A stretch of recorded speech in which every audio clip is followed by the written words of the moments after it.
Hi hello, എല്ലാവർക്കും എൻ്റെ പുതിയൊരു വീഡിയോയിലേക്ക് സ്വാഗതം. ഇന്ന് ഞാൻ വന്നിരിക്കുന്നത് വൈകുന്നേരം മുതൽ പിറ്റേന്ന് രാവിലെ വരെയുള്ള എൻ്റെ കുറച്ച് വിശേഷങ്ങളുമൊക്കെ ആയിട്ടാണ്. അപ്പോൾ വീഡിയോ കണ്ട് ഇഷ്ടപ്പെടുകയാണെങ്കിൽ സപ്പോർട്ട് ചെയ്യാനും അതുപോലെ തന്നെ അഭിപ്രായങ്ങൾ കമൻസായിട്ട് അറിയിക്കാനും ഒന്നും മറന്നു പോകല്ലേ. അപ്പോൾ നമുക്ക് നേരെ വീഡിയോയിലോട്ട് പോകാം. അങ്ങനെ വൈകിട്ടൊരു 4 മണിയൊക്കെ ആയപ്പോഴത്തേക്കിന് ഞാൻ പോയി പാലെടുത്തിട്ട് വന്നു. അത് കയ്യോടെ തന്നെ അങ്ങ് തിളപ്പിക്കാൻ വെച്ച ശേഷമാണ് ചായ വെച്ചത്. ഇപ്പം ഞാൻ വൈകുന്നേരങ്ങളിൽ ചായക്ക് സ്നാക്സ് ഒന്നും ഉണ്ടാക്കാറില്ല. മോനവൻ കഴിക്കാത്തത് കൊണ്ട് ഞാനിപ്പോൾ വൈകുന്നേരങ്ങളിലൊന്നും ഉണ്ടാക്കാറില്ല. അങ്ങനെ ചായ കുടിയൊക്കെ കഴിഞ്ഞതിന് ശേഷം പിന്നെ കുറച്ച് തുണി മടക്കാനുണ്ടായിരുന്നു. അതൊക്കെ മോളിൽ പോയി എടുത്തിട്ട് വന്നു.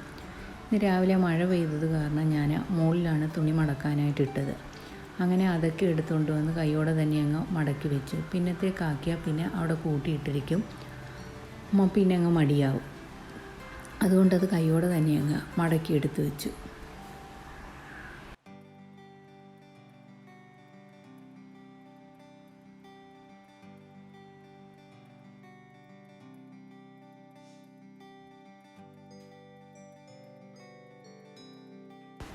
വൈകുന്നേരങ്ങളിലാണ് ഞാൻ കൂടുതലും പുറത്ത് പണികളൊക്കെ ചെയ്യുന്നത്. രാവിലെ മോൻ പോയതിന് ശേഷം ഒരു 11:30 ആകുമ്പോഴത്തേക്കിന് എൻ്റെ അടിച്ചുവാരലും തുടയ്ക്കലും മറ്റു പണികളെല്ലാം കഴിയുമെന്നുണ്ടെങ്കിലും വൈകിട്ട് 4 മണി വരെ ഞാൻ ഫ്രീ ആണ്. എങ്കിലും പുറത്തെ പണികളൊന്നും നടക്കാറില്ല, കാരണം പുറത്ത് അത്രയ്ക്ക് വെയിലാണ്. അതുകൊണ്ട് വൈകുന്നേരങ്ങളിലാണ് ഞാൻ പുറത്തെ പണികളെല്ലാം ചെയ്യുന്നത്. അങ്ങനെ പുറത്തൊക്കെ ഇറങ്ങിയാൽ ഞാൻ ആദ്യം ചെയ്യുന്നത് വിളക്കങ്ങ് തേച്ച് വയ്ക്കുക എന്നുള്ളതാണ്. അത് ഒരു ദിവസം പോലും മുടങ്ങാതെ ചെയ്യുന്ന കാര്യമാണ്. ആദ്യം തന്നെ അതൊക്കെ ഒന്ന് തേച്ച് വെച്ചു. മോനാണെങ്കിൽ അവൻ കോളേജിൽ നിന്ന് വന്നിട്ടില്ല. അവൻ വരുമ്പോഴത്തേക്കിന് ഇപ്പം ലേറ്റാവും, 4:30-5 മണിയൊക്കെ ആവും. അതിനുശേഷം സിറ്റൗട്ടിലിരിക്കുന്ന ചെടിയിൽ ലീഫ് നിറയെ പൊടിയായിരുന്നു. അതൊക്കെ ഒന്ന് ക്ലീൻ ചെയ്തെടുത്ത്. മാത്രമല്ല അതിൻ്റെ കുറേ ഇലകളൊക്കെ പഴുത്ത് ഉണങ്ങിയൊക്കെ നിൽപ്പുണ്ടായിരുന്നു. അതൊക്കെ ഒന്ന് കട്ട് ചെയ്ത് മാറ്റണമായിരുന്നു. അതൊക്കെ ഒന്ന് കട്ട് ചെയ്ത് മാറ്റുകയും ചെയ്തു. ഇത് ഓണത്തിന് മുമ്പ് ചെയ്യണമെന്ന് ഞാൻ വിചാരിച്ചതാണ്. ഓണത്തിൻ്റെ ഓരോ തിരക്കും കാരണമൊക്കെ കാരണം അതൊന്നും നടന്നില്ല. അങ്ങനെ അതൊക്കെ ഒന്ന് ചെയ്തെടുത്തു.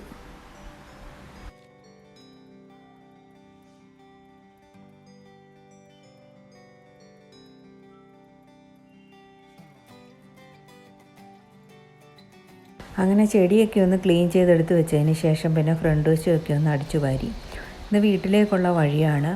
അതാണ് 2 സൈഡിലും നിറയെ മരങ്ങളായത് കാരണം നിറയെ കരിയിലയാണ്. 2 ദിവസം കൂടുമ്പോഴെങ്കിലും അടിച്ചു വാരിയില്ല എന്നുണ്ടെങ്കിൽ നിറയെ കരിയില കയറി കിടക്കുന്നതാണ്. ആൾത്താമസമുള്ള വീടാണെന്ന് പോലും പറയത്തില്ല.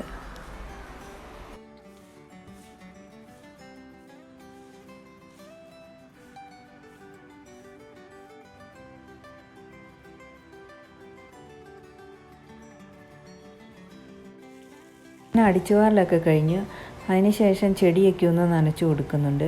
രാവിലെ മഴ പെയ്തെന്ന് പറഞ്ഞെങ്കിലും വളരെ വലുതായിട്ടൊന്നും മഴ പെയ്തില്ല. അതുമല്ല, ഇപ്പോഴുള്ള വെയിലിനാണ് ഭയങ്കര ചൂടുക.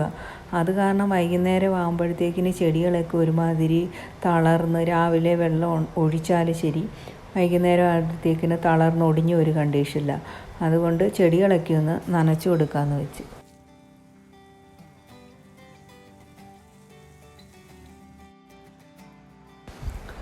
അതിന് ശേഷം ഉണ്ടല്ലോ, ഞാൻ ഹാങ്ങിങ് പ്ലാന്റിനൊക്കെ ഒന്ന് NPK ഒന്ന് സ്പ്രേ ചെയ്ത് കൊടുത്ത്. ഞാൻ ഹാങ്ങിങ് പ്ലാന്റിന് അങ്ങനെ പ്രത്യേകിച്ച് വളങ്ങളൊന്നും ഇട്ട് കൊടുക്കത്തില്ല. ഇടയ്ക്കിടയ്ക്ക് ഇങ്ങനെ NPK പോലത്തെ എന്തെങ്കിലും ഒന്ന് സ്പ്രേ ചെയ്ത് കൊടുക്കത്തതേ ഉള്ളൂ.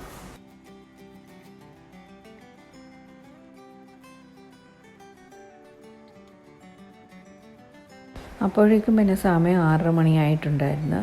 വിളക്ക് വെക്കാൻ നേരമായി. അങ്ങനെ വിളക്കൊക്കെ വെച്ച് കുറച്ച് നേരം നാമമൊക്കെ ജപിച്ച് അങ്ങനെ ഇരുന്നു.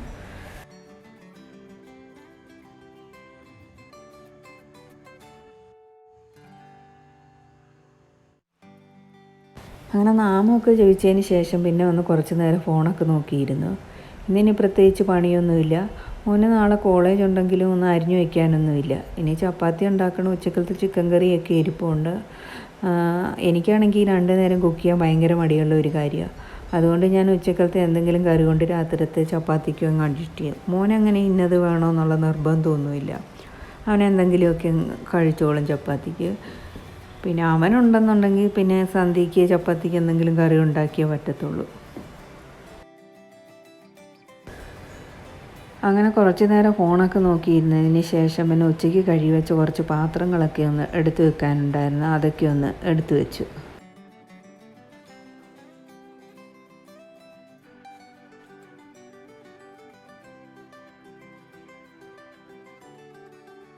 അങ്ങനെ അതൊക്കെ ഒന്ന് എടുത്തു വെച്ചതിന് ശേഷം പിന്നെ ചപ്പാത്തിക്കുള്ള ആട്ടുകൂടി ഒന്ന് കുഴച്ച് വെച്ചു.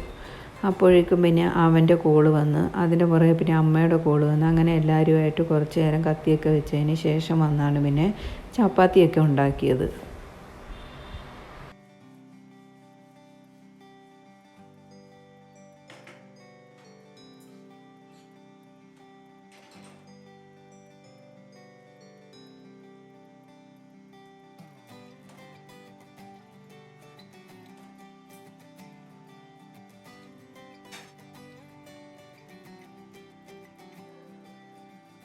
അങ്ങനെ ഒരു 9:15 9:30 മണിയൊക്കെ ആയപ്പോഴത്തേക്കിന് പിന്നെ ഡിന്നറൊക്കെ കഴിച്ചു.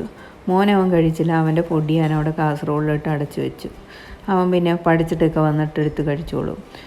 പിന്നെ കുറച്ച് പാത്രങ്ങളൊക്കെ കഴുകാനുണ്ടായിരുന്നു. അതൊക്കെ ഒന്ന് കഴുകിയെടുത്ത് വെച്ചു. പിന്നെ സ്റ്റൗ കൂടി ഒന്ന് ക്ലീൻ ചെയ്തെടുത്ത്. ഈ ഫുൾക്ക ചപ്പാത്തി ഉണ്ടാക്കിയാലുള്ള പ്രശ്നം എന്ന് വെച്ചാൽ അത് സ്റ്റൗ നിറയെ ആട്ടയാവുകയെ. പിന്നെ അതൊക്കെ ഒന്ന് ക്ലീൻ ചെയ്യുക. അതേസമയം തിരിച്ചു മറിച്ചിട്ടുണ്ടാക്കുന്ന ചപ്പാത്തിയാണെങ്കിൽ പിന്നെ ഈ പ്രശ്നമൊന്നുമില്ല. അങ്ങനെ പണികളെല്ലാം കഴിഞ്ഞ് ഇനി പാലുകുപ്പി കൂടി ഒന്ന് കൊണ്ടുവയ്ക്കണം. അത്രയൊക്കെ ഉള്ളു ഇന്നത്തെ വൈകുന്നേരത്തെ വിശേഷങ്ങൾ. അപ്പം നാളെ രാവിലെ കാണുന്നത് വരേക്ക് എല്ലാവർക്കും ഗുഡ് നൈറ്റ്.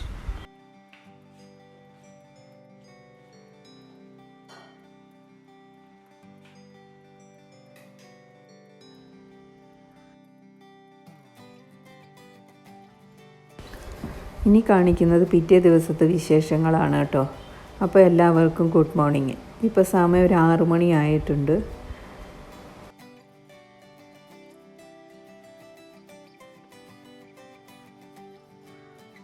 അങ്ങനെ രാവിലെ കുറച്ച് നടക്കാമെന്ന് വെച്ച്. ഈയിടെയായിട്ട് എനിക്ക് ഭയങ്കര കാലുവേദന. അങ്ങനെ ഡോക്ടറെ കണ്ടപ്പോൾ ഡോക്ടർ കുറച്ച് ബ്ലഡ് ടെസ്റ്റിനൊക്കെ കുറിച്ച് തന്നു. അത് ചെയ്തപ്പോൾ ഏതാണ്ടൊക്കെ കുറവും കൂടുതലും ഒക്കെ ഉണ്ട്. അപ്പോൾ ഡോക്ടർ പറഞ്ഞു ഡെയിലി കുറച്ച് നേരം നടക്കാൻ. അങ്ങനെ പുറത്ത് നടക്കാനുള്ള മടിക്ക് ഞാൻ കോമ്പൗണ്ടിനുള്ളിൽ തന്നെ ഒരു 5-6 റൗണ്ട് നടക്കും. ഞാൻ ഇതിനു മുന്നേ നടക്കാൻ പോകുന്ന ആളായിരുന്നു. പിന്നെ മടി കാരണം അതൊക്കെ അങ്ങ് നിർത്തി.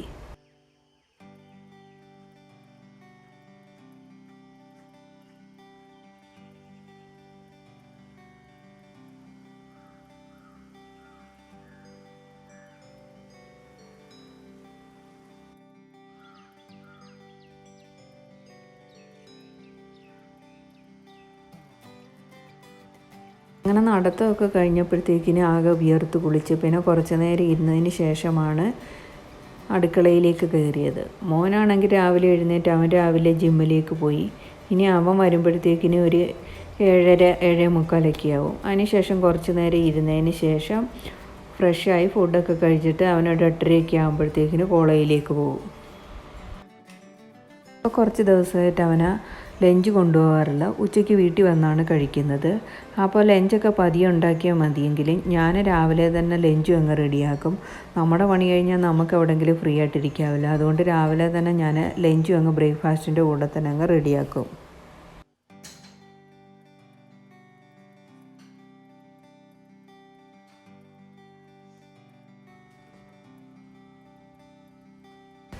അങ്ങനെ ആദ്യം തന്നെ ഫ്രിഡ്ജിൽ നിന്ന് ഇന്നത്തെ കുക്കിങ്ങിന് വേണ്ട സാധനങ്ങളെല്ലാം ഒന്നെടുത്ത് പുറത്തേക്ക് വെച്ചു.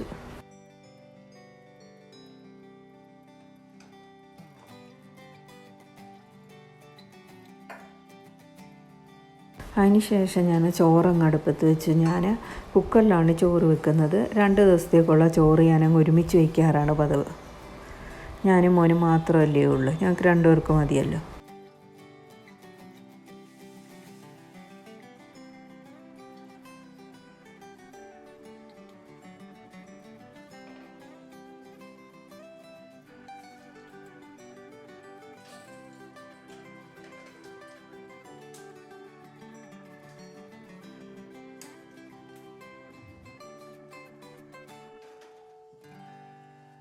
അങ്ങനെ ചോറൊക്കെ അടുപ്പത്ത് വെച്ചതിന് ശേഷമാണ് പിന്നെ ചായ വെച്ചത്. എനിക്കാണെങ്കിൽ എഴുന്നേൽക്കുമ്പോഴേ ചായ കുടിക്കുന്ന ഒരു ശീലമുണ്ട്.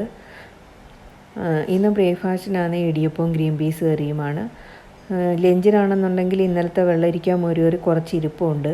അതിൻ്റെ കൂട്ടത്തിൽ മെനഞ്ഞാന്നിവിടെ കാറ്റത്ത് ഒരു വാഴ ഒടിഞ്ഞ് വീണിട്ടുണ്ടായിരുന്നു. അതിൻ്റെ കൊല വെട്ടി മാറ്റിയതിന് ശേഷം ഞാൻ അതിൻ്റെ പിണ്ടി എടുത്ത് വെച്ചിട്ടുണ്ടായിരുന്നു. അതും ചെറുപയറും കൂടി ഒന്ന് തോരൻ വയ്ക്കാമെന്ന് വെച്ച്. പിന്നെ മീൻ മസാല പുരട്ടിയതിരിപ്പുണ്ട്, അതുകൂടി ഒന്ന് വറുത്തെടുക്കാമെന്ന് വെച്ചു.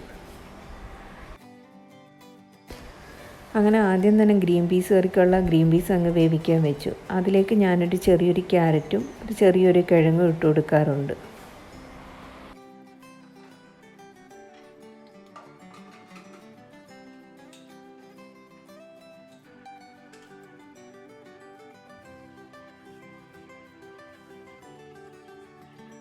വേകുന്ന സമയം കൊണ്ട് ഇടിയപ്പത്തിനുള്ള പൊടി കൂടി ഒന്ന് കുഴച്ചെടുക്കാമെന്ന് വെച്ച്. ഞാനിവിടെ പച്ചവെള്ളത്തിൽ കുഴയ്ക്കുന്ന ഇടിയപ്പപ്പൊടിയാണ് എടുത്തിട്ടുള്ളത്. എങ്കിലും എനിക്ക് നല്ലതായിട്ട് തോന്നിയിട്ടുള്ളത് ചൂടുവെള്ളത്തിൽ കുഴയ്ക്കുന്ന ഇടിയപ്പത്തിൻ്റെ പൊടിയാണ്. പിന്നെ ഗുണമെന്ന് വെച്ചാൽ ഇത് ചൂടാറാൻ വേണ്ടി കാത്തു നിൽക്കണ്ട എന്നുള്ളതാണ് ഒരു ഗുണം.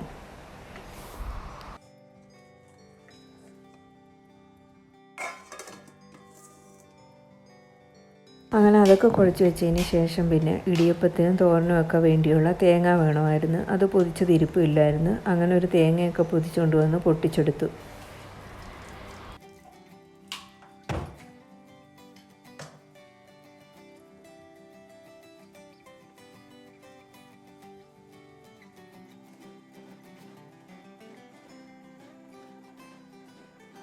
അങ്ങനെ എല്ലാത്തിനുമുള്ള തേങ്ങയൊക്കെ ഒന്ന് തിരുമിയെടുത്തതിന് ശേഷം പിന്നെ ഇടിയപ്പം കൂടി ഒന്ന് ഉണ്ടാക്കിയെടുത്തു.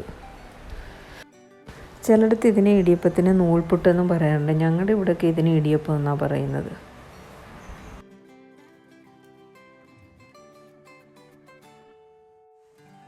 ഇടിയപ്പമൊക്കെ ഒന്ന് ആവിയേറ്റാൻ വെച്ചതിന് ശേഷം പിന്നെ കറിയുടെ കാര്യങ്ങൾ നോക്കി. അപ്പോഴത്തേക്കിനും പിന്നെ ഗ്രീൻ പീസ് വെന്ത് വന്നിട്ടുണ്ടായിരുന്നു. അതൊക്കെ ഒന്ന് അരപ്പ് ചേർത്ത് മിക്സ് ചെയ്തെടുത്തു. ഇതിൻ്റെ റെസിപ്പി ഞാൻ ഇതിനു മുമ്പ് കാണിച്ചിട്ടുള്ളത് കൊണ്ടാണ് പിന്നെ കൂടുതൽ ഡീറ്റെയിൽസ് ആയിട്ടൊന്നും കാണിക്കാത്തത്.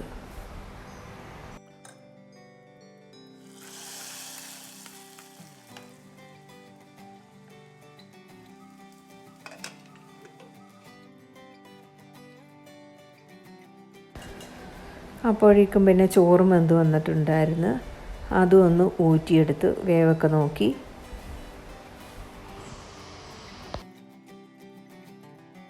എനിക്ക് ചൂടുവെള്ളത്തിൽ കുഴയ്ക്കുന്ന ഇടിയപ്പമാണ് കുറച്ചുകൂടി സോഫ്റ്റായിട്ട് തോന്നിയിട്ടുള്ളത് ഈ പച്ചവെള്ളത്തിൽ കുഴയ്ക്കുന്നതിനേക്കായിട്ട്. ബ്രേക്ക്ഫാസ്റ്റൊക്കെ ആയതിനു ശേഷം പിന്നെ തോരനും കൂടി ഒന്ന് റെഡിയാക്കി എടുക്കുന്നുണ്ട്. ആദ്യം തന്നെ നമുക്ക് അതിന് വേണ്ട ചെറുപയർ നമുക്കൊന്ന് വേവിച്ചെടുക്കാം. അത് വേവുന്ന സമയം കൊണ്ട് നമുക്ക് പിണ്ടി ഒന്ന് അരിഞ്ഞെടുക്കാം. ഈ പിണ്ടിയുടെ നടുഭാഗത്തായിട്ട് വല പോലെ ഒരു കറയുണ്ട്. അതെടുത്ത് മാറ്റിയതിന് ശേഷം വേണം നമ്മൾ പിണ്ടി അരിഞ്ഞെടുക്കാൻ. അങ്ങനെ അതൊക്കെ ഒന്ന് അരിഞ്ഞെടുത്ത് മാറ്റി വെച്ചിട്ടുണ്ട്. ഇനി ഒരു ചട്ടി വെച്ച് ചൂടാകുമ്പോൾ അതിലേക്ക് 2 ടേബിൾ സ്പൂൺ വെളിച്ചെണ്ണ ഒഴിച്ച് കൊടുക്കുക.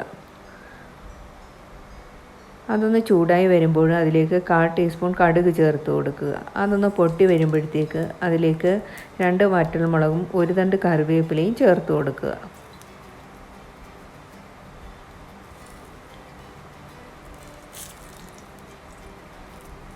അതിനുശേഷം നമുക്ക് അരിഞ്ഞു വെച്ചിരിക്കുന്ന പിണ്ടി ചേർത്ത് കൊടുക്കാം. പിണ്ടിയും ചേർത്ത് ഒന്ന് നന്നായിട്ട് ഇളക്കി അടച്ചു വെച്ച് ഒരു 5 മിനിറ്റ് ലോ ഫ്ലെയിമിലൊന്ന് കുക്ക് ചെയ്തെടുക്കാം. ഇടയ്ക്കൊന്ന് തുറന്ന് ഇളക്കി കൊടുക്കണം കേട്ടോ. അങ്ങനെ നമ്മുടെ പിണ്ടി വെന്ത് വന്നിട്ടുണ്ട്. ഇനി നമുക്കിതിലേക്ക് അരപ്പ് ചേർത്ത് കൊടുക്കാം. അരപ്പിനായിട്ട് എടുത്തിട്ടുള്ളത് 1.5 പിടി തേങ്ങയിലേക്ക് ഒരു 1/4 ടീസ്പൂൺ ജീരകവും അല്പം മഞ്ഞളും 2 അല്ലി വെളുത്തുള്ളിയും 2 പച്ചമുളകും ചേർത്ത് ഒന്ന് ക്രഷ് ചെയ്തെടുത്ത അരപ്പാണ് ഞാൻ ചേർത്ത് കൊടുത്തിട്ടുള്ളത്. അരപ്പ് റെഡിയാക്കുന്ന വീഡിയോ എൻ്റെ കയ്യിൽ നിന്ന് മിസ്സായി പോയിട്ടുണ്ട്, അതുകൊണ്ടാണ് കാണിക്കാത്തത്. അങ്ങനെ അതും കൂടെ ചേർത്ത് ഒന്ന് നന്നായി ഇളക്കി അടച്ചു വെച്ച് ലോ ഫ്ലെയിമിൽ ഒന്നുകൂടെ കുക്ക് ചെയ്തെടുക്കുക. അങ്ങനെ നമ്മുടെ അരപ്പും പിണ്ടിയും നന്നായിട്ട് മിക്സ് ചെയ്ത് ഒന്ന് വെന്ത് വന്നിട്ടുണ്ട്. അതിലേക്ക് നമുക്ക് ഇനി ചെറുപയർ ചേർത്ത് കൊടുക്കാം. അങ്ങനെ ചെറുപയറും ചേർത്ത് ഒരു 2 മിനിറ്റ് ലോ ഫ്ലെയിമിലൊന്ന് കുക്ക് ചെയ്തെടുക്കുക. അങ്ങനെ നമ്മുടെ പിണ്ടി ചെറുപയർ തോരൻ ഇവിടെ റെഡി ആയിട്ടുണ്ട്.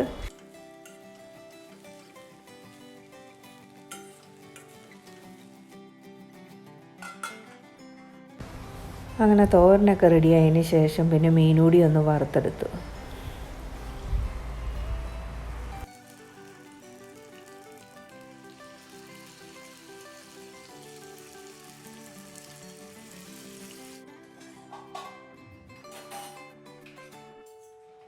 ശേഷം ഇന്നലെ കഴുകി വെച്ച കുറച്ച് പാത്രങ്ങളൊക്കെ എടുത്ത് വെക്കാനുണ്ടായിരുന്നു, അതൊക്കെ ഒന്ന് എടുത്ത് വെച്ച്. അപ്പോഴേക്കും മോനും റെഡിയായി വന്ന് അങ്ങനെ മോന് കഴിക്കാനുള്ള ബ്രേക്ക്ഫാസ്റ്റൊക്കെ കൊടുത്തു.